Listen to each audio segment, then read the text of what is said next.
So this past Sunday, we had a topic that is sometimes very difficult to share in a worship setting. As we focused on the Ten Commandments throughout this season of Lent, I knew we would eventually land on this particular topic of adultery. Selfishly, I had hoped that it fell during one of our Pathways worship nights, the Wednesday evenings at 6:30. Alas, it did not. I guess Sunday morning was the perfect time for God to share a message about what it meant to be in a faithful marriage relationship. However, this brought forth a really good question. What about all of those who are single? Whether widowed, divorced, or just single by choice. Paul wrote to the church in Corinth about relationships between spouses as well as singleness, especially when it came to matters of human sexuality. This is where we get the message that it is good to be single. But if you are tempted to take part in sexual relations, it would be better for you to marry. This is certainly important for a number of reasons. The main one being that God designed us for deep and personal relationships. These happen in relationships which have been formed and sealed in a covenant, not unlike the covenant that we have with God. Situations arise in other relationships which tend to drive them apart because they don't have the covenant. Think about a marriage ceremony, one that you might have recently attended.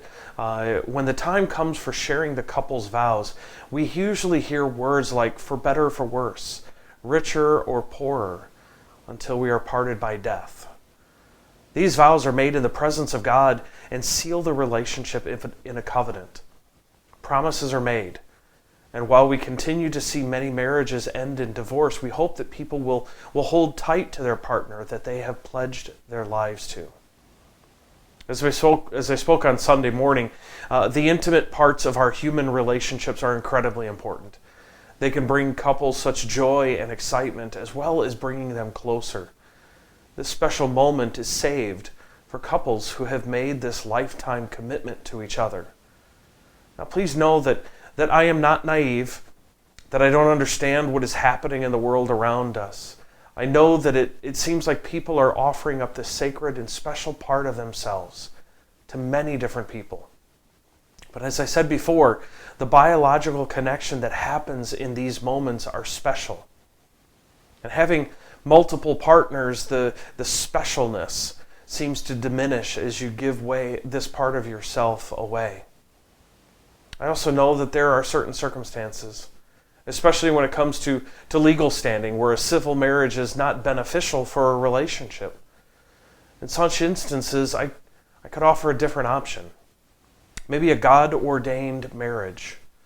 One that maybe isn't recognized by the state, but is through the church. Just an option. But I think as we continue to wrestle with what it means to be single, especially with relation to this command about adultery, I think we need to acknowledge how important intimacy is. I think we need to approach these times with reverence for how God sees this important part of our relationships. And that we treat each other with respect and honor that we all deserve. This is a special gift, one that you would only wish to give when the relationship is fully ready for this level of intimacy. Also know that if you have not done so well in this area, God knows and He understands. God's forgiveness, mercy, and grace extend far beyond what we can understand. God loves you, regardless if you are married, divorced, widowed, or single, and His desire is for you to know the completeness in relationships with each other and with Him. From the Field Journal, March 19th.